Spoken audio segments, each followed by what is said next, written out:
Es de los que son licenciados en servicio social. Yo estoy segura que no pertenece a ese paradigma, pero quizás por algún tiempito se recibió de servicio social de la Universidad de Buenos Aires. Diplomado superior en ciencias sociales, con mención en sociología, Facultad Latinoamericana de Ciencias Sociales, magíster en trabajo social, doctor en servicio social. Son algunos de los títulos: doctorado en Ciencias Sociales, Facultad de Ciencias Sociales, Universidad de Buenos Aires, investigador del CONICET, autor de muchos textos, de varias publicaciones y libros sobre intervención en distintos campos. Miembro asesor y consultor de organismos nacionales, provinciales y municipales. Y tenemos el gustazo de poder tenerlo un ratito para nosotros en este espacio. Bienvenido, Alfredo, gracias nuevamente y micrófono para usted, ¿sí? Gracias. Bueno, en principio, muchísimas gracias por la invitación y la posibilidad de compartir el espacio. Eh, y bueno, y gracias por la presentación también. Yo en Rionegro me siento como de la casa, así que creo que nos conocemos. Así que bueno, muchas gracias por la presentación. Bueno, como para hablar un poco de el tema de intervención, pandemia, contexto, son como distintas vías de entrada para charlar. Yo voy a hacer una exposición, más o menos una hora, calculo, o sea, hasta que se cansen, háganme señas a través de la pantalla y pasamos a las preguntas. Básicamente miraría en principio algunos datos de lo macro social que tienen que ver con América Latina, pero que también tienen que ver con nuestro país. Hay un informe que yo siempre recomiendo, que es el informe que la CEPAL hace, se llama CEPAL COVID-19, es un informe que tiene unos 3 meses, que habla de las características singulares de la pandemia en la región. Y en algunos aspectos tiene que ver con lo que pasa en nuestro país, con mayor o con menor intensidad. Por ejemplo, una característica que tiene América Latina es la gran desigualdad. Es uno de los continentes, el continente más desigual a nivel de concentración de la riqueza, lo que marca, digamos, una serie de dificultades en términos de que la desigualdad lo que genera son mayores índices de pobreza. No estoy diciendo nada nuevo con esto, pero me parece importante como para sistematizarlo. Pero también esa condición de desigualdad trae una fuerte informalidad laboral, que eso sí se ve en nuestro país, sobre todo después de los últimos años, donde bueno, creció muchísimo la informalidad laboral y también en la medida que crecía la informalidad laboral también crecía la pobreza. Y no hay no es una casualidad, hay una correlación, digamos, desigualdad, informalidad laboral, pobreza, lo que también complica la situación de la pandemia, porque la informalidad laboral obliga a salir a trabajar, en el sentido de que voy a tener menos posibilidades de estar contenido o de tener algún tipo de subsidio porque tengo algún tipo de inserción, algún tipo de inserción clara. Y por otro lado también, perdón, otra de las características que tiene nuestro continente es la aglomeración en ciudades. No se trata, digamos, de pensar en grandes ciudades con mucha cantidad de habitantes, sino cómo está distribuida la población. Y una característica que tiene, y eso se ve mucho en nuestro país, es la población muy apiñada. Por ahí la zona sur, digamos, la línea sur de Río Negro no tenga esas características, pero sí esto lo podemos encontrar en Viedma, en Cipolletti, en Roca y en Bariloche, lo que también complica la situación de pandemia. Yo invito a que se lea ese informe, que se puede bajar de internet, porque sirve como para contextualizar lo macro social. En ese sentido también, digamos, todos los problemas sociales con los cuales trabajamos dialogan hoy con este contexto de COVID-19 y se hacen como mucho más complejos. Es decir, los problemas sociales no se fueron, siguen estando, pero dialogan con esta cuestión y después se singularizan dentro del campo de la niñez y la adolescencia, que después conversaríamos más específicamente sobre el tema. Por otro lado también, yo creo que los años que vivimos de neoliberalismo fragmentaron aún más la sociedad, influyeron también negativamente en la recomposición y en la construcción de lazos sociales, lo que implica otro punto de problema y otro punto de intervención, sumado a las dificultades que las instituciones tienen básicamente para articularse, básicamente como para tener una misma lógica, no digo una lógica exacta, pero una lógica similar y amable en tantos sujetos de intervención. Con esto lo que quiero decir, de una manera sencilla, que está escrito en algunos textos, es que cada institución construye su propio sujeto de intervención. Es decir, hay un niño para la salud, hay un niño para la justicia, hay un niño para la educación y hay un niño para los dispositivos de niñez y adolescencia. Entonces, poner de acuerdo esas diferentes concepciones me parece que es un tema interesante, o para la política pública, pero también es interesante para tenerlo en cuenta desde el punto de vista de la intervención. Cuando estamos trabajando, saber de antemano que la visibilidad que va a tener de un niño, si tomamos el caso de la niñez, niño, niñe, eh, la salud no va a ser la misma que la que tenemos en el campo de la niñez, por ejemplo. Es decir, que cada institución, como decíamos recién, a partir de esa fragmentación social que viene de la década de los 90, en el caso de nuestro país, sigue construyendo su propio sujeto de intervención. Por otro lado, que bueno, creo que la pandemia interpela a las prácticas, pero también genera nuevas prácticas, genera nuevas posibilidades de hacer. Eh, yo dirijo un portal, bueno, que probablemente lo conozcan, que se llama Margen. Hicimos un dossier de pandemia al cual se puede acceder de una manera obviamente gratis y libre, y ahí vamos publicando experiencias de intervención en pandemia de distintos ámbitos, ámbitos de la salud, de la justicia, de la niñez. Yo los invito a que lo vean también, en www.margen.org, porque ahí hay mucho material para ver cómo, sobre todo en nuestro país, se reaccionó rápidamente desde el campo de las prácticas, cómo en distintos lugares, desde Ushuaia, que es uno de los primeros trabajos de UCEO, porque uno de los primeros trabajos que recibimos es de un equipo interdisciplinario de atención primaria de salud en Ushuaia, que empiezan como a protocolizar la entrevista telefónica y empiezan a usar sistemáticamente la entrevista telefónica y les empieza a dar resultados. Entonces empiezan como a complejizar un poco esa modalidad de intervención. Digo esto como punto de arranque, si quieren después lo profundizamos, pero solamente para plantear que la pandemia está generando nuevas alternativas de intervención, no solamente dentro del campo de lo social, sino también en el campo de la psicología, en el campo de la psiquiatría y en el campo de la medicina. O sea, cualquiera sabe que se está usando muchísimo el WhatsApp y el chat en el campo de la medicina, sobre todo cuando hay una persona internada por COVID-19, por ejemplo. Incluso las consultas y todas las facilidades que están apareciendo en función de, por ejemplo, las recetas en los celulares y no la receta en papel. Es decir, que hay un montón de cosas que la pandemia trajo y que probablemente sigan quedando después que la pandemia se vaya, y que tienen que ver con la creatividad que se fue construyendo en este campo. Por eso digo, la pandemia interpela a las prácticas, todo el tiempo las sigue interpelando, e interpela a las instituciones en cada campo singularmente.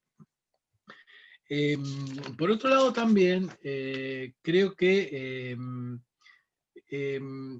otra de las cuestiones que podemos sacar como conclusión de la pandemia es la relación enfermedad-cuestión social.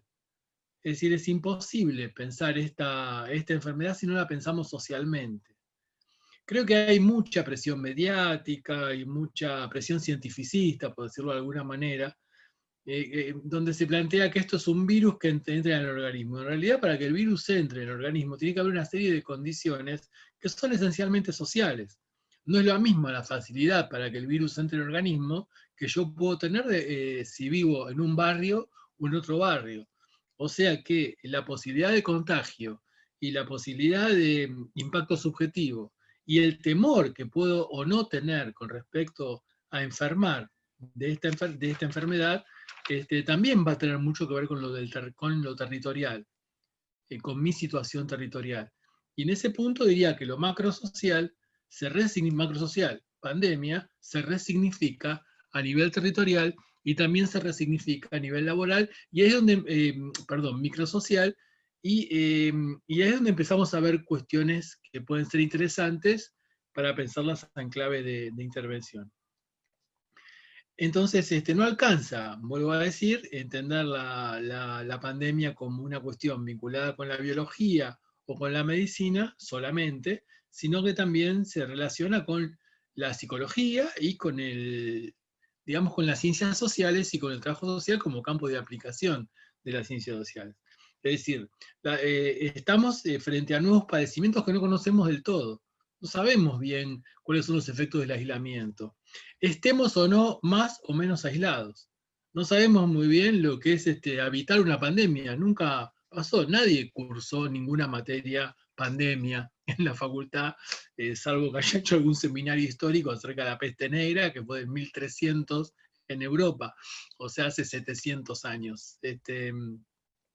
Entonces, lo que sí estamos viendo, incluso con proyectos de investigación, yo dirijo un instituto de investigaciones en la Universidad Nacional de La Plata, es como que se está tratando de conocer un poco, nosotros nos interesa conocer qué se hace, qué se está haciendo, qué tipo de respuestas hay, y eso me parece que es un punto interesante como para intercambiar.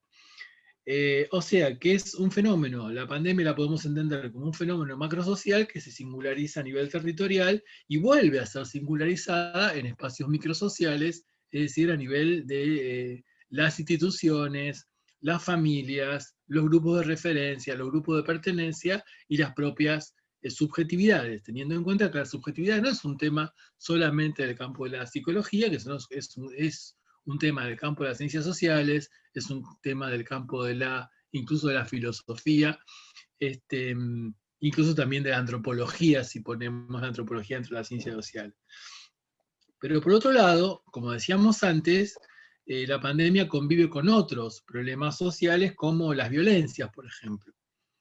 Entonces, las violencias son las violencias que estaban antes, pero son violencias resignificadas en contextos de aislamiento, aunque el aislamiento no se cumpla, aunque el aislamiento no se dé, está marcada por el contexto, si quieren, de aislamiento, pandemia, y eso les confiere, diría yo, una mayor complejidad a los problemas sociales con los cuales estamos trabajando.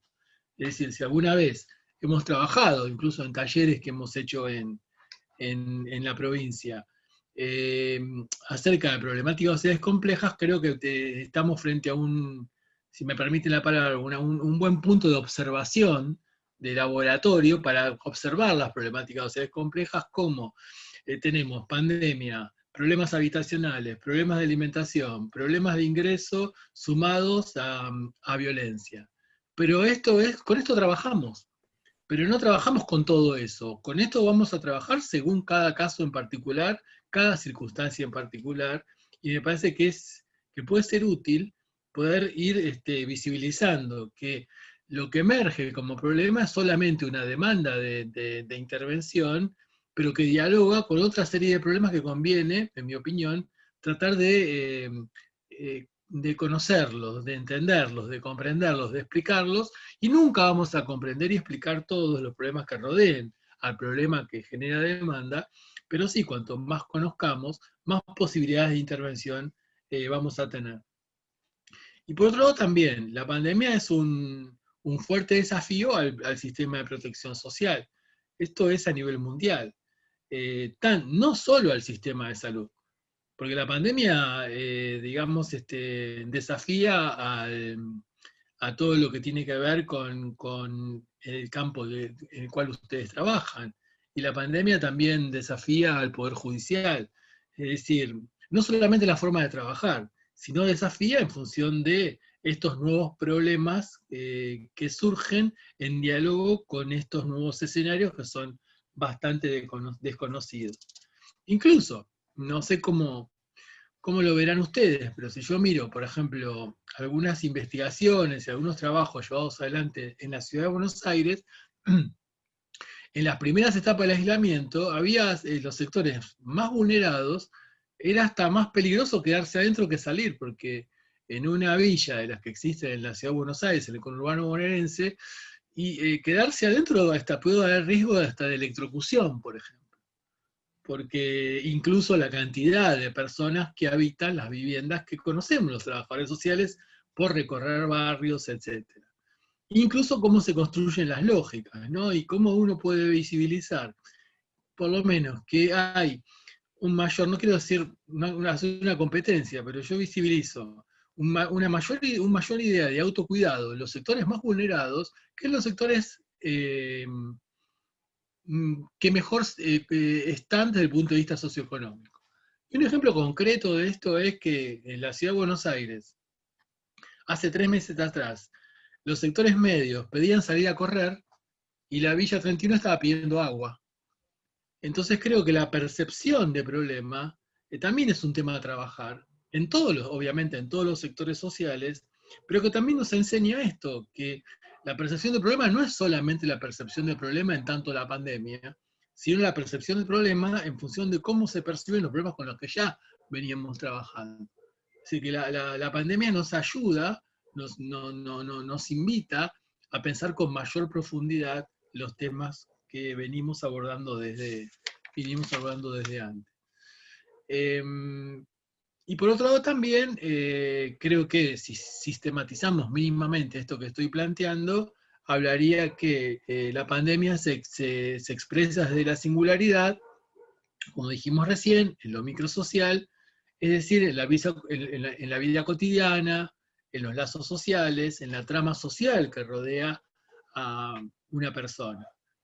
Es decir, si estoy frente a un caso de una vulneración de derechos, en el caso de un niño, me preguntaría cómo se vincula esto con el contexto en clave de pandemia, en clave de escenario, en clave de cómo esto alteró la vida cotidiana, en cómo esto dialoga con los lazos sociales y en términos de qué pasa con la trama social que rodea a este niño hipotéticamente inventado en función de lo que estamos conversando recién.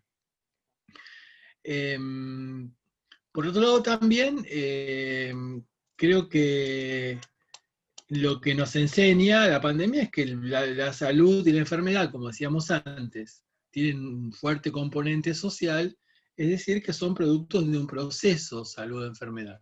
Eso también es interesante y creo que es útil como para pensarlo en el campo de la niñez, es decir, entender que trabajamos con problemas sociales que son productos de procesos históricos sociales en cada sujeto de intervención.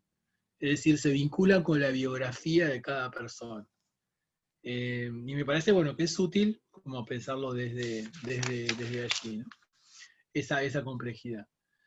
¿Qué pasa con la otredad, por ejemplo, en el caso de la pandemia? Se genera temor y necesidad de una otredad.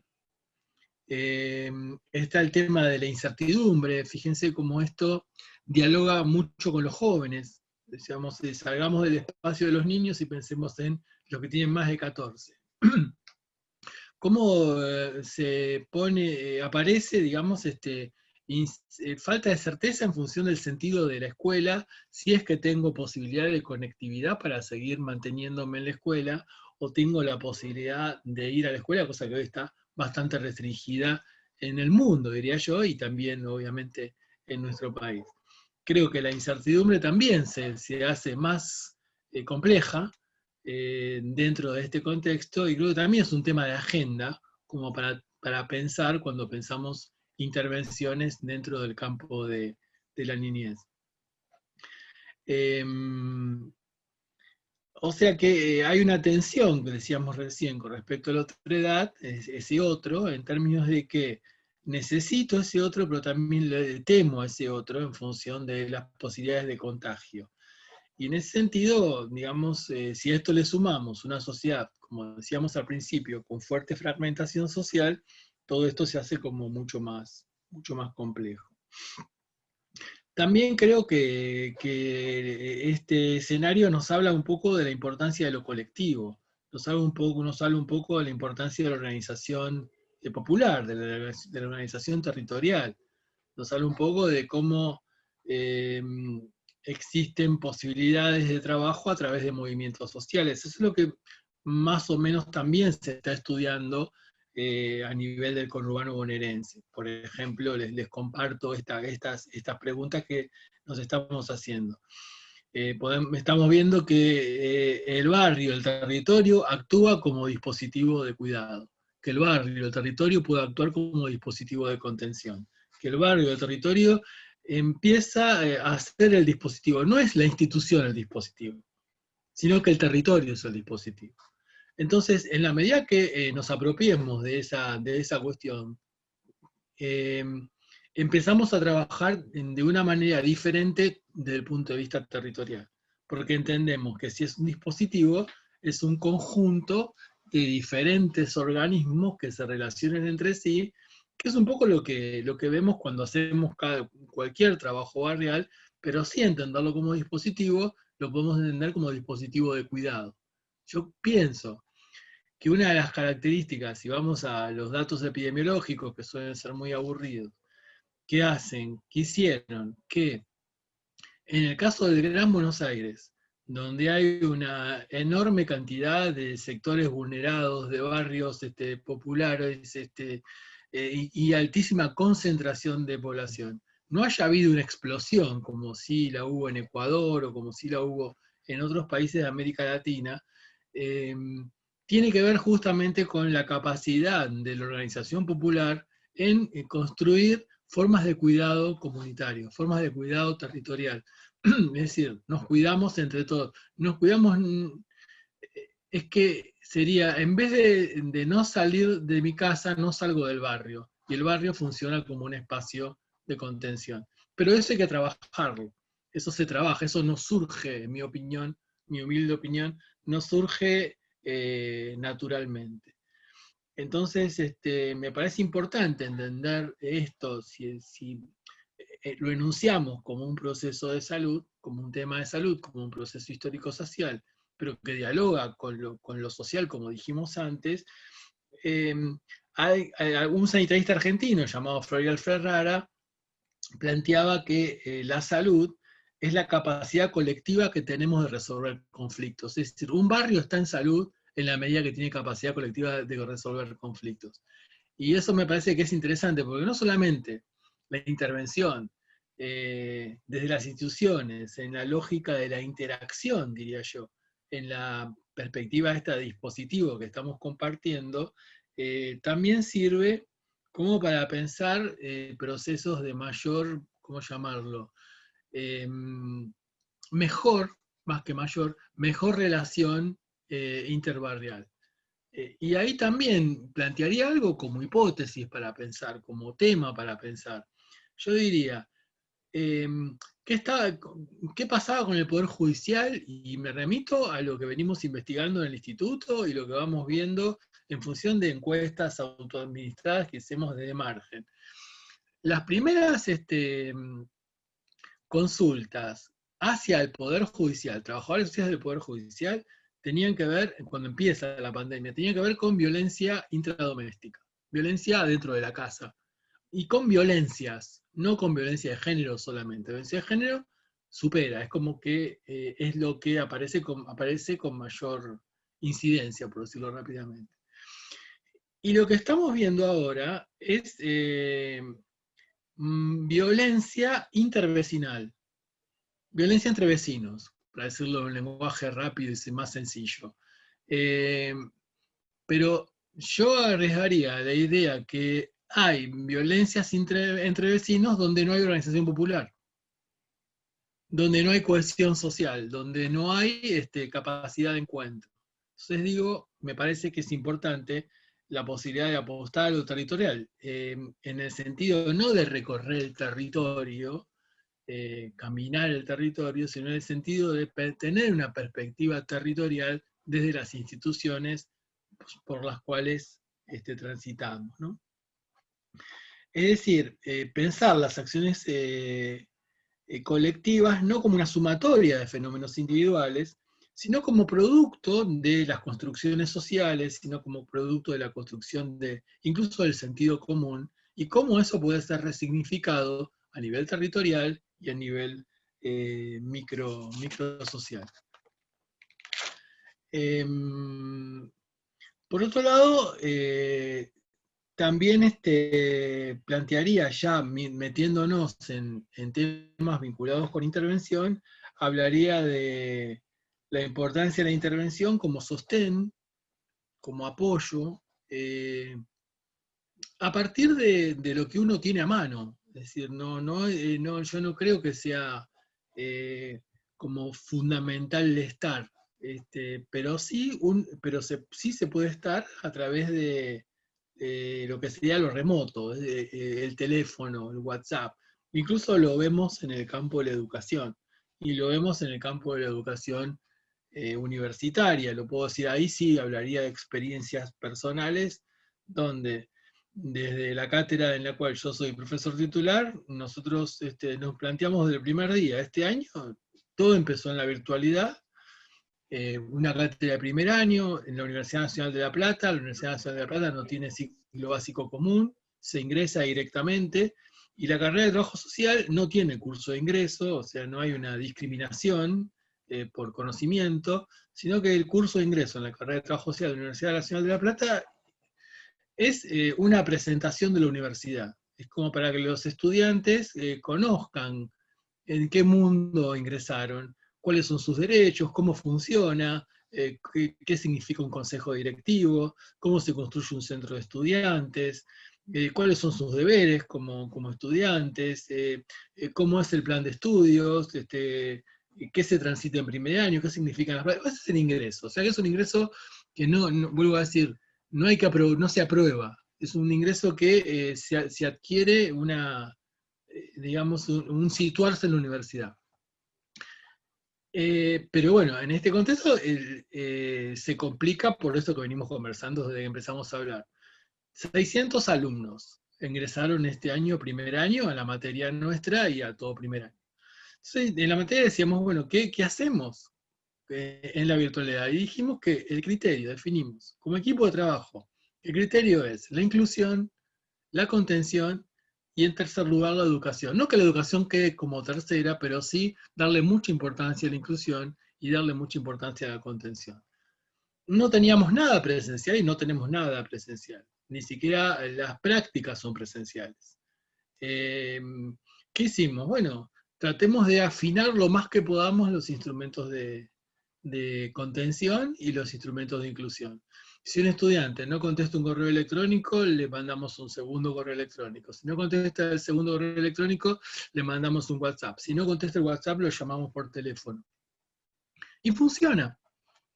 Funciona, podría decir, digamos, es muy recortado lo que estoy diciendo, es muy experiencia personal. Incluso funciona desde el rendimiento, si me permiten usar esa palabra. Nosotros vemos mejores apropiaciones de conocimientos que antes de la pandemia. Y la pregunta que nos hacemos como cátedra es, ¿cómo no hacíamos esto antes?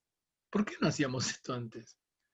¿Por qué no visibilizábamos estas necesidades? Y creo que son las cosas que van a quedar, como hablábamos un poco así desprolijamente al principio, sobre todo después de la pandemia. Entonces digo, cuando decimos intervención como sostén, es todo esto. Es decir, puedo generar mecanismos de sostén desde muchísimas posibilidades, mecanismos de presencia desde muchísimas posibilidades, incluso hasta mecanismos de acompañamiento. Yo he coordinado equipos de salud mental que trabajan hacen grupos de pacientes, de usuarios, como se dice en Río Negro, que son de Zoom, y funciona. Y probablemente eso también quede, se complemente con el grupo presencial, cuando se pueda trabajar con grupos presenciales. Entonces, digo, cómo resignificar la intervención y cómo resignificar el hacer en un contexto que es totalmente nuevo, totalmente incierto, totalmente, como dijimos antes, desconocido para todos nosotros. Seamos de la disciplina que seamos y seamos del país que seamos. Entonces, pero también creo que una característica que sí, ahí yo la vincularía con una especificidad del trabajo social, es la construcción de accesibilidad. Si nosotros nos preguntamos qué hacemos en este contexto, y eso sí lo vemos mucho en proyectos de trabajo de investigación es el trabajo social construyendo accesibilidad, es decir, resolviendo problemas, y también esa forma de resolución de problemas se puede hacer presencialmente o no presencialmente, de acuerdo a las posibilidades que tenga de hacerlo. Yo superviso equipos de trabajo y muchas en las supervisiones se habla de la necesidad de salir, incluso se sale. En la Ciudad de Buenos Aires salen de una manera, incluso vestidos con todo lo que significa la protección para prevenir el COVID. Pero aún así el hecho de estar genera, digamos, estar ahí, de estar presente, genera una serie de cuestiones. Incluso atender así en una institución es bastante complicado. Estoy hablando de instituciones de salud, ¿no?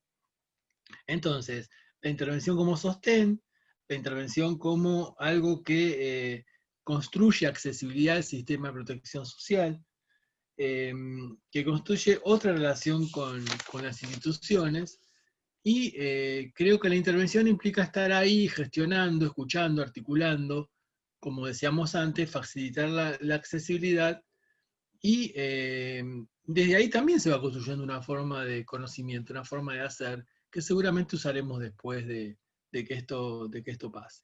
Por otro lado, agregaría, eh, metiéndonos más en el tema de la tarea de cada uno, es la cuestión del autocuidado. Yo cuando se dice que esto es una guerra, me parece un absurdo. Acá no hay ninguna guerra, nadie le declaró la guerra a nadie. Acá hay una pandemia. Una pandemia es una cosa y una guerra es otra cosa. Y en guerra puede haber héroes, pero en la pandemia no hay héroes. Entonces lo que hay que hacer es cuidarse. Entonces creo que es importante la autorreflexión de los equipos de trabajo en términos del cuidado, en términos de no exponerme. No exponerme no significa no trabajar. No exponerme significa no ponerme en riesgo. Eh, Poner límites a la tarea que estoy haciendo en función de consensos y de acuerdos que voy construyendo con mis compañeros de trabajo. Eh, es decir, que como decíamos, planteábamos antes, estamos frente a problemas nuevos, situaciones nuevas, circunstancias nuevas, para las cuales no hemos sido preparados. Tenemos pocas herramientas, pero en 7 meses se han construido un montón de herramientas y seguramente se construirán algunas más, y actuando sin muchas certeza, ¿no? En ese punto lo que plantearía, digamos, si volvemos a la cuestión territorial, diría, como para ir nos aproximando más al tema de niñez, diría, bueno, pensar la niñez situada en un territorio, pensar el territorio como dispositivo, como decíamos antes, como un dispositivo que tiene múltiples componentes, que tiene relaciones entre sí que son inestables, que tiene un motor que hace que esas relaciones sean relaciones de poder y relaciones vinculadas con el deseo. Después, si quieren, conversamos eso. Pero también el territorio es un lugar de resignificación de los problemas sociales, es decir, como si tomamos, creo que el COVID es un buen laboratorio en ese sentido, como la pandemia se resignifica, como dijimos antes, territorialmente. Pero el territorio es territorio en la medida que es hablado, que es habitado, que es relatado, y que es cargado de sentido. Y en ese punto, si vamos más específicamente a las problemáticas que podemos sistematizar vinculadas con las niñeces, la adolescencia, ahí encontramos una singularización, o una singularidad, mejor dicho, de la inscripción del padecimiento. Y acá volveríamos a hacer un listado de problemas, es decir, cómo las violencias se inscriben de manera singular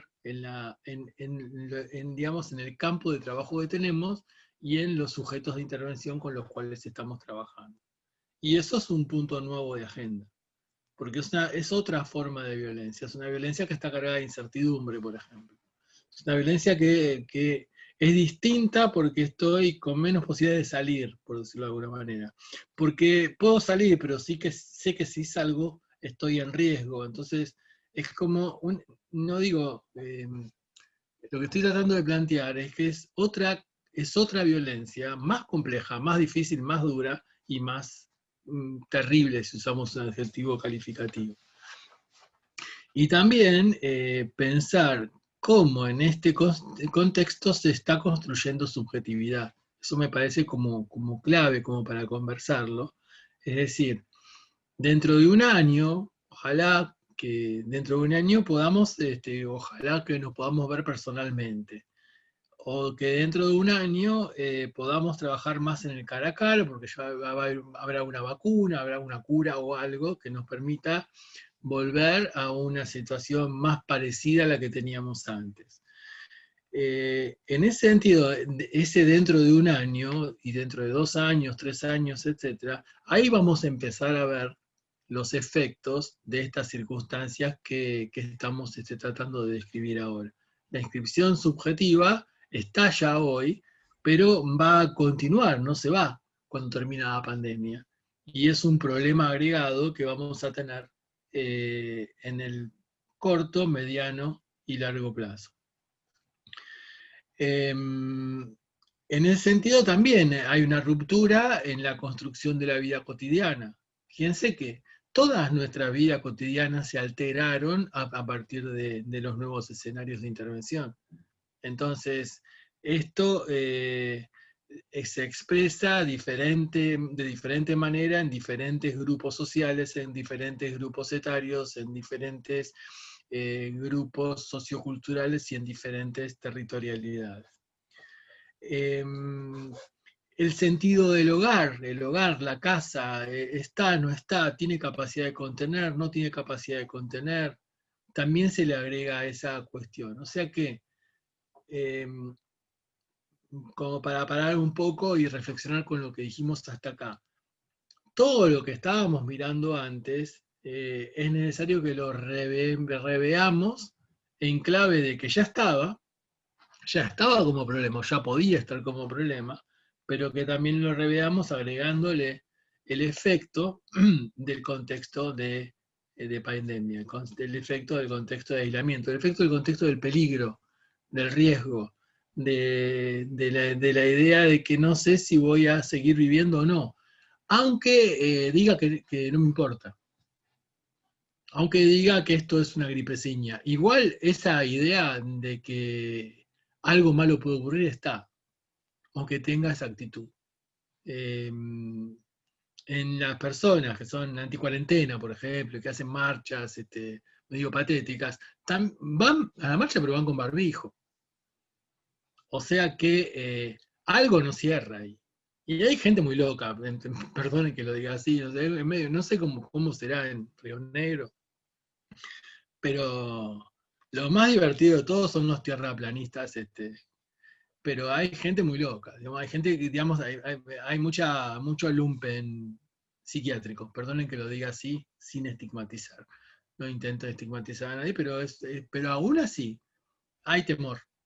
Y algunos tal vez reaccionan con el temor, negándolo, y diciendo que la cuarentena es un invento de Bill Gates, como aparecen los carteles que solamente han visto por la televisión, o es un invento de Alberto Fernández para crear una dictadura, como también lo habrán visto, o de la Asociación Fernández Soros, por ejemplo, que también aparece, no estoy diciendo nada que no haya sido visto, pero digo, nada más que esto, que es un pequeño punto de reflexión en función de que el temor está, incluso en aquellos que dicen que esto no existe, porque creo que el signo más sencillo de esto es que el barbijo lo siguen usando cuando van a la marcha.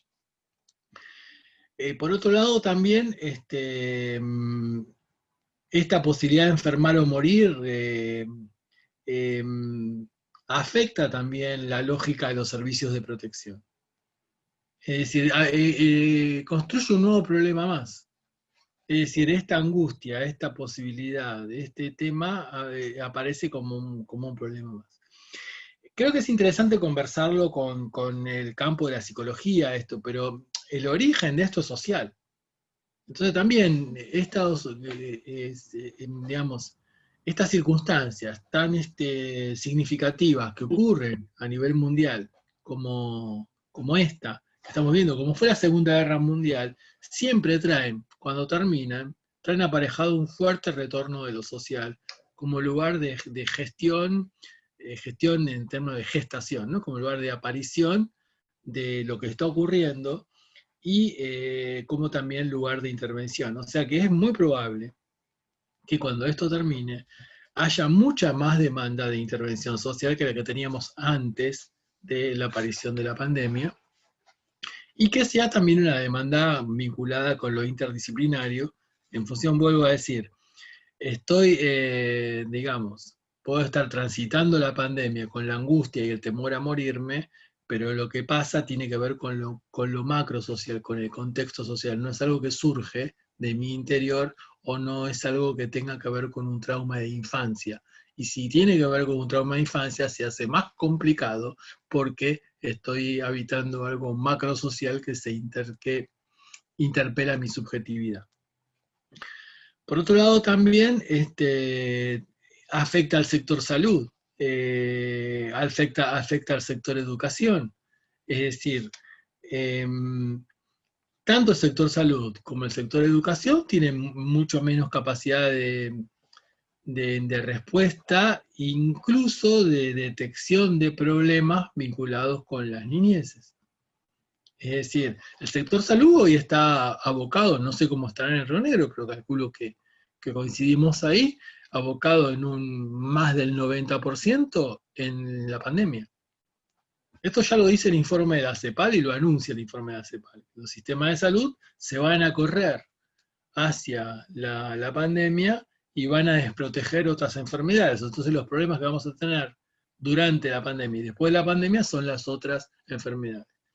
Pero si lo llevamos al tema de niñez, por ejemplo, para tomar un ejemplo, diría, una problemática que puede ser visibilizada en un centro de salud, hoy no es visibilizada con la misma, digamos, amplitud y capacidad que existía antes de la pandemia. Tampoco tenemos posibilidades de pensar esto de la escuela, porque la escuela, la virtualidad, o la no permanencia, o el trabajo en función de estas cuestiones, hacen que, bueno, haya menos capacidad de detención del maltrato, de detección, por ejemplo, del maltrato, si pensamos un ejemplo vinculado con las escuelas. De ahí reafirmo la importancia como espacio del territorio como espacio de cuidado. Por otro lado también, como dato que tiene que ver con trabajos de investigación, hay una tendencia a resolver todo desde el punto de vista médico. O sea, medicalizar implica patologizar rápidamente la niñez, patologizar rápidamente la adolescencia y resolver todos los problemas que genera este contexto y estas incertidumbres con medicamentos, como ya se venía haciendo de antes, pero ahora con mayor intensidad. Y creo que también ahí tenemos que estar atentos en función del diálogo con otras instituciones. Y también el impacto de problemáticas como hacinamiento, pobreza, alimentación, y bueno, y también la desigualdad de género que aparece dentro de este contexto. Entonces, fíjense la cantidad de temas que reaparecen o se cargan de sentido, se hacen más complejos en función de lo que venimos conversando. Por otro lado, también aparece una cuestión vinculada con la no continuidad de la educación. No sé cómo estará en Río Negro, pero hay una tendencia a que eso esté pasando en algunos lugares, en algunos sectores del país y en algunos sectores de lo que uno más conoce, que es la provincia de Buenos Aires, la ciudad de Buenos Aires. Y también la cuestión, obviamente, de la brecha tecnológica que hace que algunos accedan y otros no acceden. Algunos puntos que me gustaría conversar vinculados con la intervención. Una cuestión, decíamos, bueno, la no preparación. Por otro lado, la importancia de la intervención remota, yo creo que está sirviendo. No sé cómo están trabajando estos temas en la provincia de Río Negro, pero por ejemplo en el Poder Judicial, en Ciudad de Buenos Aires y en la provincia de Buenos Aires se trabaja con entrevistas telefónicas, por ejemplo. Se trabaja a nivel remoto o entrevistas por Zoom. Incluso están pautadas las entrevistas telefónicas. El tema es que funciona. O sea, el tema es que funciona en el sentido de que hay un contacto con ese otro, hay un ida y vuelta, digamos, hay una recepción, pero eso implica la posibilidad de de estar más cerca del otro, paradojalmente, en el sentido de que el otro sabe que lo voy a llamar, o acordamos que lo puedo llamar con mayor asiduidad, digamos, más reiterativamente.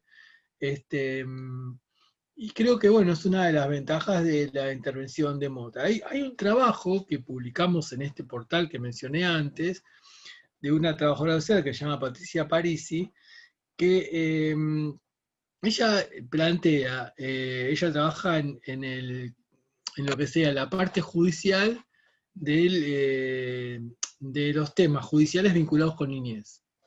Entonces, y lo que plantea en ese trabajo, que yo invito a que lo lean, es un trabajo bastante interesante, habla, digamos, de cómo trabajar la escucha telefónica, cómo ajustar la escucha telefónica, cómo la escucha telefónica se vincula con el uso del tiempo, con la vida cotidiana, incluso como algo que visibiliza la superposición de intervenciones.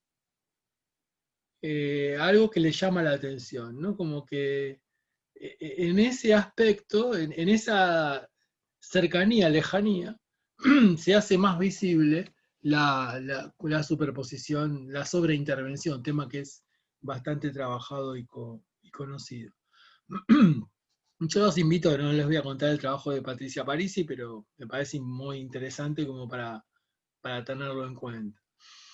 También desde la intervención implica la transversalidad en función del acceso al sistema de protección social que mencionábamos al principio, el acompañamiento en la organización de la vida cotidiana, es decir, la vida cotidiana se reorganiza y es compleja esa reorganización y se hace compleja en la singularidad del territorio. También creo que necesitamos nuevos diagnósticos sociales, o sea, creo que esto también nos está enseñando que las formas típicas de registro, las formas típicas de mirada, las formas típicas de organización digamos, de la organización de decir, bueno, este es el problema social sobre el cual voy a intervenir y a partir de eso surge esto a partir de un diagnóstico social, creo que eso se altera un poco con la pandemia. Y hay algo que tiene el trabajo social, y acá sí hablaría más de trabajo social, que el trabajo social está muy acostumbrado a trabajar con lo imprevisto. Entonces de ahí que el trabajo social aparezca siempre, en este contexto, aparezca todo el tiempo generando nuevas formas de hacer. También creo que es importante trabajar en la organización de los cuidados, en la aclaración de la información, y por supuesto fortaleciendo el uso de la palabra, ¿no? Otro ejemplo que les quería compartir vinculado con esto es uno de los primeros trabajos que recibimos, que hace un centro de salud de Ushuaia, que siempre lo menciono también, donde ellos, desde un equipo interdisciplinario, hacen un protocolo de la entrevista telefónica. Eso no implica que van a hacer entrevistas telefónicas siempre con protocolo. Hacen entrevistas telefónicas también sin protocolos y también hacen contactos con los usuarios del servicio de salud. Pero plantean la necesidad de organizar esa información. Creo que esos instrumentos, que parecen pequeños detalles, son bastante útiles como para decir, bueno, ¿cómo me enfrento a esto?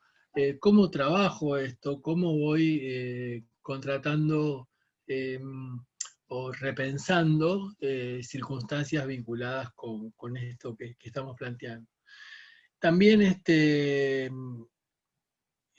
y cómo identificamos la vulnerabilidad de manera diferente en función de que tenemos un contexto diferente. Entonces también es un desafío que tiene que ver con lo cercano y lo remoto, conjugándose.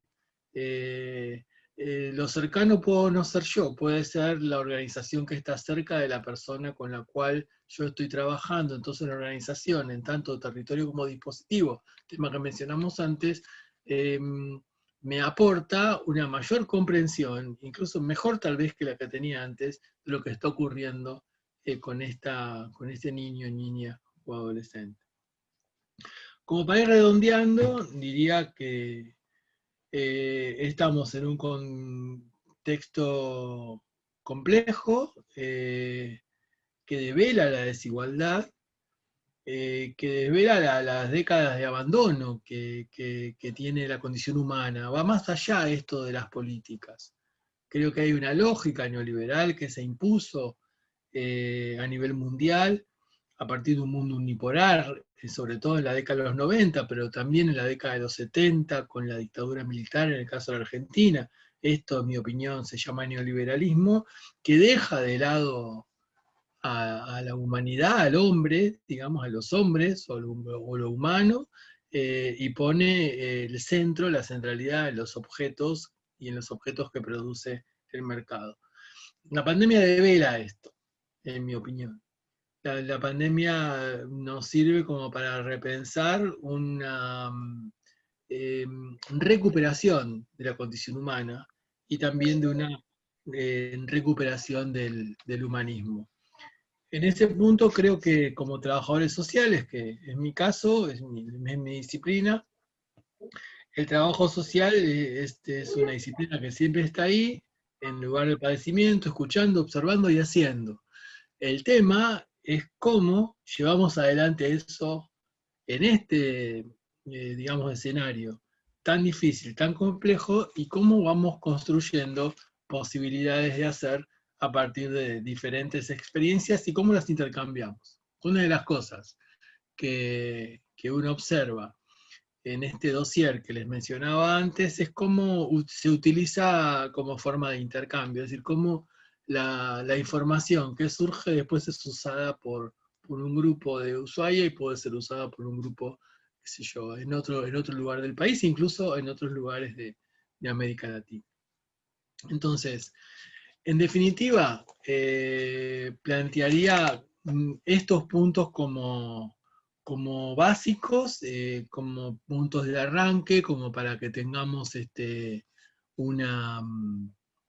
un intercambio, una conversación, que trabajemos un poco preguntas y respuestas. Tal vez fui demasiado rápido, no sé si fue muy confuso o muy desordenado lo que dije, bueno, me salió así. Así que bueno, les agradezco la escucha, les agradezco haber estado presentes y bueno, y estamos a disposición si tienen alguna pregunta o alguna cuestión para La, plantear. Bien, la idea es que podamos usar el chat para hacer las preguntas. Mientras tanto, hay un montón de cuestiones que yo anoté que me parecen importantes, porque nosotros nos constituimos como CENAF en pleno, la mitad de la gestión del gobierno, de la gestión anterior a nivel nacional. Nosotros en la provincia tuvimos continuidad con otra línea, pero a nivel nacional eh, íbamos contracorriente, porque era un momento donde se recortaban los presupuestos en materia de niñez, donde se sacaba, por ejemplo, el recurso que tenía Primera Infancia, que fue destinado a fortalecer seguridad, que eso salió en el boletín, y nosotros empezamos en ese momento, muy en contra la corriente y el contexto, a generar una Secretaría de Estado de Niñez, Adolescencia y Familia que tenía una clara posición o una contraposición respecto a esta mirada hacia la niñez, ¿no? Y se pudo avanzar y pudimos ir construyendo esta secretaría con mucho esfuerzo, pero siempre nos topamos con este inconveniente de las dificultades del funcionamiento del sistema de protección integral. Yo noté algo que usted dijo respecto a las instituciones que más tiempo llevan en nuestra historia, como es salud y educación, que son aquellas organizaciones que no tienen tanta flexibilidad. En cambio, nosotros que somos en términos más nuevos, la ley de la 26061 de niñez tiene 15 años apenas. La Convención de los Derechos del Niño tiene 30. Al lado de el primer, el primer espacio pedagógico que hubo en Argentina, hay mucho tiempo de diferencia, y con salud igual. Pero a la vez notamos que tenemos la flexibilidad para adecuarnos y yo no lo había pensado hasta que lo escuché, de que quizás es algo a favor que no tenemos en nuestra historia, en nuestra forma de pensar el corset de lo institucional tan fuerte. Por eso hoy, si miramos el territorio, nuestro barrio, lo común, somos los que estamos ahí muy fuertemente, no en las instituciones. Yo creo que CENAF ha logrado avanzar en el territorio, pero justamente estando en el barrio y demás, que eso para mí es una ventaja. Se puede pensar como una posibilidad que lo histórico ha funcionado como un corset en ese punto. Yo creo que sí, que es una posibilidad y sobre todo conociendo la experiencia que tienen ustedes, porque bueno, yo la conozco, me parece importante la ventaja que tienen desde el punto de vista territorial. O sea, yo explotar lo territorial como lugar de inserción. Y también todo lo que tiene que ver con niñez en los últimos años tiene que ver con muchas paradojas, porque fíjate cuando se hace la Constitución del 94 y Argentina como país eh, acepta la Convención de los Derechos del Niño, adopta la Convención de los Derechos del Niño, es el momento donde se está desmantelando el Estado. O sea, le estoy diciendo a los niños, niñas y adolescentes, tenés todos estos derechos, pero no sé cómo te los voy a dar. Pero derechos los tenés. Es un poco lo que pasa en ese contexto, es el peor momento de la protección social en nuestro país. Pero si lo tomo esto como ventaja, bueno, había cosas que construir y creo que la mejor manera de seguir construyendo es lo territorial. Y esto sí, puede ser que genere coaliciones con instituciones que tienen mandatos fundacionales mucho más estrictos, como puede ser la justicia, como puede ser salud, como puede ser educación. Es decir,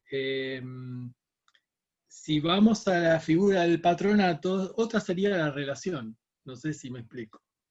Eh, Sería totalmente diferente. No estaríamos de acuerdo con la relación, pero sería otra relación y Lo se diría llevaríamos mejor. te llevaría, o sea, institucionalmente te llevarías mucho mejor, pero no estarías para nada conforme con lo que estás haciendo, porque va en contra digamos, de lo básico de la convención y de, digamos, los parámetros ideológicos con los que uno piensa este tema. Entonces, creo que hay una potencialidad ahí en términos de, yo insisto en lo territorial es como abrir un espacio, abrir una gran potencialidad.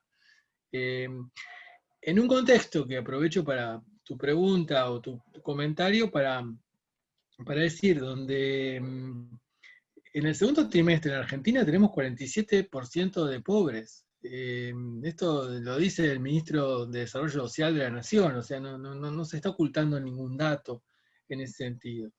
Este, pero bueno, también hay una serie de líneas que el Ministerio de Desarrollo Social de la Nación está generando, vinculados con alimentación, vinculados con urbanización, vinculado con la niñez, bueno, que seguramente conocen. Pero bueno, estamos en una situación muy, muy complicada. Desde el punto de vista económico, el mundo está cayendo en nivel de PBI, por ejemplo. Y eso impacta. Yo no quiero ser pesado con cifras, pero en este informe que hablábamos de la CEPAL, también la CEPAL dice, se va a incrementar en millones de personas el número de nuevos pobres en América Latina. Mínimo 18 millones, dice el informe. Y hay que ver cómo esto impacta en nuestro país y cómo se construyen mallas de contención. Las mejores mallas de contención son las territoriales, para todos, porque incluyen a todos y todas. Incluyen no solamente a aquellos que están en situación de vulnerabilidad, sino que nos incluyen a todos. Porque creo que un derecho nos beneficia a todos, no beneficia solamente a aquella persona que obtiene ese derecho. Pero bueno, creo que hay un gran esfuerzo, es mi humilde opinión, por parte del Ministerio de Desarrollo Social en ese sentido, digamos, son 5 puntos que tienen que ver con la calidad nutricional, con el trabajo, con la urbanización, y con la infancia y con la juventud. Esos son los 5 puntos, esos son los 5 puntos que tiene el Ministerio de Desarrollo Social de la Nación. Y sobre eso se está intentando trabajar, con las dificultades de la pandemia. Pero bueno, me fui de tema. Pero creo que hay No, una no, posibilidad. Sí. pero sí, tiene que ver justamente con esto. Nosotros estamos realizando supervisiones porque hemos modificado nuestras planificaciones y proyectamos en función de esto porque también están cambiando el sujeto de intervención. Yo insisto con esto y que también se lo planteé previamente, que tiene que ver quizás con la necesidad de pensar cómo generar el funcionamiento, propiciar el funcionamiento del sistema de protección integral. Yo insisto con esto porque es nuestra mayor preocupación y no sé si hay algo que haya pensado al respecto, escrito o demás, pero en este intento de poder llevar adelante, porque la pandemia para nosotros agrava y pone de manifiesto esta percepción de que los equipos territoriales siguen siendo los ojos de otro organismo, cuesta mucho trabajar con un posicionamiento técnico, y ahí viene el oficio, ¿no? Viene esto que tensa mucho. Con estas situaciones, ¿cómo pensar algún plan estratégico como para poder justamente, ya que somos en conjunto los que estamos en territorio, hay una parte de salud que está en territorio y que hemos podido trabajar en algunas localidades muy bien, que es la parte en los lugares donde hay un trabajo comunitario importante por parte de salud. Yo veo muy buena perspectiva con salud en ese punto de un trabajo, pero me cuesta pensar cómo en aumento con este 47%, que es lo que nos va a dejar la pandemia, cómo desdibujar el sujeto que construyó cada institución para pensar en un trabajo desde la corresponsabilidad, o por lo menos dar un paso hacia eso. No estoy diciendo ya, no lo estoy planteando como un ideal, dar un paso hacia esa Sí, instancia. yo creo que tiene que ver con nuestras intervenciones, abrir nuestras intervenciones en función de dar la señal de la corresponsabilidad. Tiene que ver con profesionalizar las intervenciones en el sentido de que sean serias. No implica que las personas que trabajen tengan 24 posgrados. Implica que el sentido sea bien profesional, en el sentido de que no sea una técnica, que no se maneje como técnica, sino una profesión implica una permanente reflexión sobre lo que está haciendo. Me alegra que tengan espacios de supervisión. Y en ese sentido creo que hay una vieja regla que se usa en salud mental, que es el perfil de la oferta construye la demanda. Es decir, si nosotros ofrecemos internaciones, nos van a pedir internaciones. Si nosotros ofrecemos, qué sé yo, bolsas de comida, nos van a pedir bolsas de comida. Entonces, nuestra propia intervención es lo que construye la mirada que el otro tiene frente a nosotros. El otro en tanto usuario y el otro en tanto otra institución dentro de esta noción que planteábamos antes del territorio como dispositivo.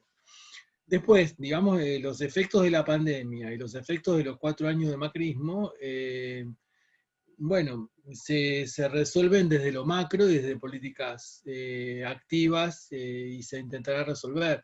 Yo creo que es, no sé, para mí, y esto se está discutiendo a nivel mundial y especialmente en América Latina, es que se vaya a un ingreso universal de base. O sea, que sea algo más que una asignación universal por hijo.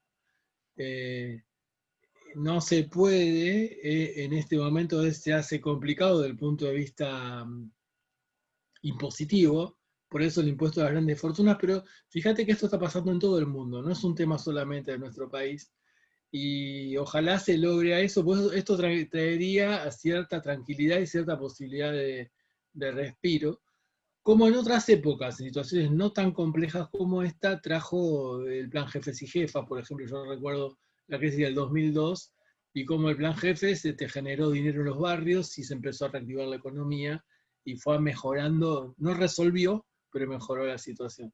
También necesitamos un respiro, pero que necesitamos un respiro macro, digamos, ¿no? Mientras tanto, creo que estamos como, no quiero ser moralista, pero obligados a mejorar nuestras intervenciones, a ajustar nuestras intervenciones, a profesionalizar nuestras intervenciones, salirnos del lugar del técnico, que es un manual, un instructivo de hacer, mejorar la cuestión de la mirada, de la palabra, de la escucha, tener un nivel de análisis muy profundo, y eso permitiría, permite más que permitiría, eh, un mejor resultado y también una mejor visibilidad de los otros actores, como pueden ser justicia, salud, educación. Incluso los movimientos sociales, las organizaciones populares, las uniones vecinales, etcétera, que también forman parte del territorio. Hasta ahí llegaría. No sé si se escucha bien. Estamos... Sí, no, perfecto, no hubo Bien. cortes, nada, Bien. impecable, impecable. Pero Bueno, bueno, el punto es hacer, yo creo que hay insisto en esto de cómo los equipos han logrado avanzar en sus posicionamientos, y esto también ha generado malestar. No ha sido gratuito algunos posicionamientos con distintos puntos, porque es como la salida inmediata, que todo lo que tenga que ver con niñez pertenezca al organismo rector. Cuesta mucho entender que SENAF no es sistema en sí mismo, no somos los únicos responsables, somos organismo rector del sistema de protección integral. Entonces, también poder ir evaluando este proceso también va fortaleciendo el posicionamiento de los equipos en ubicarse como organismo rector, no como aquellos que son los únicos que están y que todo lo que tiene que ver. Y esto tiene sus avances, pero también tiene estos malestares que se van generando. Tratamos de visualizarlos para saber cómo intervenir con eso, para no generar más distancia, mayor imposibilidad de diálogo. A veces podemos avanzar y en este proceso, insisto, son 3 años de intentar posicionarnos desde este lugar, y bueno, va a llevar tiempo, pero bueno, los equipos poco a poco, la permanencia de las coordinaciones también va generando esto, eh, y tengo como mucha expectativa, quizás ni lo alcancemos a ver nosotros, pero de que podamos justamente modificar este lugar que nos han destinado, porque a la vez es un lugar importantísimo, pero poco valorado, poco cuidado, ¿no? Como los que estamos en territorio, los que hacemos los mandados, ¿no? A veces se siente así, ¿no? A sí, veces se siente y genera malestar, perdón, no quiero sí, no, pero está para bien, nada, pero me genera malestar pasa, Sí, ¿no? ¿Qué sé yo? Que me fundamenten que no se puede ir a territorio por el COVID, entonces va CENAF, como si sí, nosotros no tuviéramos también posibilidad de contagio, ¿no? no, no, por Esto, eso. Sí. transformar a veces ese malestar en posibilidad de diálogo y de mesa y de articulación y de ir comprendiendo, también es una tarea pedagógica. Es una tarea pedagógica y es una tarea que tiene que ver, vos usaste la palabra sistema, me parece bastante útil, es decir, lo que hizo el neoliberalismo con nuestro sistema de protección social fue fragmentarlo. Entonces, como dijimos al principio, cada espacio entiende al niño de una manera diferente. Entonces, por eso yo insisto con lo territorial. ¿Cómo resolver esto? ¿Se puede resolver a nivel macro? Se puede resolver desde grandes políticas sociales a nivel de la provincia o del país. Pero mientras tanto, es posible trabajarlo a nivel de mesas de acuerdo, como decís vos, que eso sería lo territorial. Es decir, ponerse de acuerdo en el sentido de cuáles son los puntos en común que construyen para construir un mismo sujeto de intervención o parecido, cosa que antes había. Si yo miro, digamos, la Argentina de los 70, la Argentina de pre-neoliberalismo, antes del golpe de Estado, me encuentro con que la familia es la familia. Es solidaria con la educación es solidaria con la salud es solidaria con la niñez. Había cierta lógica. Sí, La explosión, digamos, del Estado, la fragmentación del Estado, el terrorismo estaba en principio, y después la fragmentación económica que viene a partir de la democracia, hace que cada institución vele por sus propios intereses y tenga, alguna vez lo hablamos, creo, hasta su propio tiempo. Hay un reloj de la educación, hay un reloj del Poder Judicial, y hay un reloj de la salud y un reloj de la CENAF. Lo que no se entiende es que en niñez la CENAF tiene que ser la que maneja el reloj. Y exacto, que en eso, salud le tiene que ser la de salud el que maneja el reloj. Pero que claro, es el mismo chico. ¿Sí? Y entonces terminamos haciendo sobreintervenciones, que eso es lo que hablábamos antes, ¿no? sí, a veces me da mucha letra para, en algún momento podremos dedicarnos a escribir, este, porque tenemos mucho recorrido de territorio y a veces nosotros defendemos mucho los tiempos que requiere una familia, un niño, una niña, un niño, para poder establecer un vínculo, poder hablar y demás, y nos piden informes de 48 horas que demos cuenta de una situación y nos encontramos con esto, pero hay varias cuestiones que tomo, quizás para un segundo espacio, Alfredo, no le queremos robar más Bien, tiempo, pero sí me parece interesante para poder nosotros continuar. Modificamos todo lo que teníamos pensado respecto a los espacios de formación para los equipos, porque esta pandemia nos obligó, nos llevó a esto. mm, Pero también hay muchas cuestiones para leer en esto. La gran demanda siempre, por eso la demanda hay que ponerla a andar, nunca tomarla literal, cada vez me convenzo más de esto, porque siempre es la demanda lo primero que aparece en cualquier reunión de equipo. Nosotros en la provincia de Río Negro somos 1.400 personas eh, y el espacio de formación con más convocatoria que hemos tenido han sido 100. ¿Sí? También hay algo que lo tenemos que mirar hacia nosotros, revisarlo hacia nosotros internamente, porque si no también nos acostumbramos a mirar siempre, ver la falta hacia afuera, pero fíjese también cómo las demandas no siempre se corresponden, ¿no? Porque estamos teniendo espacios de formación cada 15 días de distintos temas y tomamos la decisión de que no sean con un carácter obligatorio y demás, porque queríamos ver cuáles eran las temáticas que más los convocaba, cuáles son las líneas para poder pensar para el próximo año por dónde ir, ¿no? Qué cuestiones podían convocar. Y la convocatoria que más tuvo, esto es abierto, no tuvo más de 100 personas, más de 100 compañeros de territorio. Entonces también hay cuestiones para leer y para poder pensar en por dónde ir, en una revisión interna de corresponsabilidad también, porque miramos hacia afuera muchas veces, pero hacia adentro, entre programas, de trabajo colaborativo, en reescribir algo, en buscarle una vuelta, y con las demandas que se llevan adelante. Entonces, a mí me parece, festejo a los 65 compañeros que están en esta mesa, porque no nos podemos pasar el mate, pero se siente la cercanía en este aparatejo que pareciera que siempre es distante, pero de verdad lo único que falta es que podamos pasar esto, porque pareciera que estamos en una mesa. Y no siempre podemos tener la posibilidad de compartir una mesa de trabajo con gente que se ha sentado en estos espacios con tan propuestas tan ricas.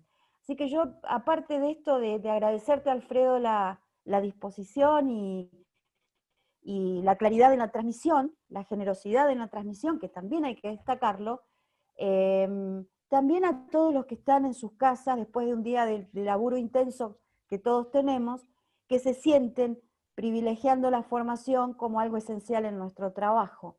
A los 65 que están sentados les agradezco y valoro enormemente esto de poder sentarse y continuar formándonos, porque eso muchas veces puede marcar la posibilidad de posicionarnos, de establecer un diálogo, de articular con otros. La verdad que lo agradezco y me enorgullecen los 64 que están sentados en esta mesa.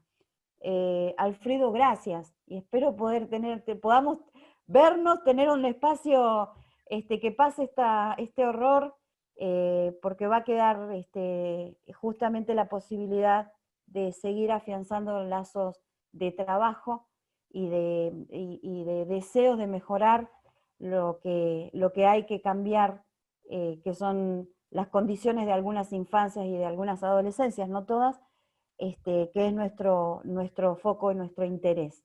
El trabajo en territorio es lo que nos convoca, apostamos a poder intervenir, detener situaciones de vulneración de derechos, es lo que hacemos cotidianamente, pero la formación y el encuentro es esencial en todo lo que hacemos, más allá del lugar en el que estemos.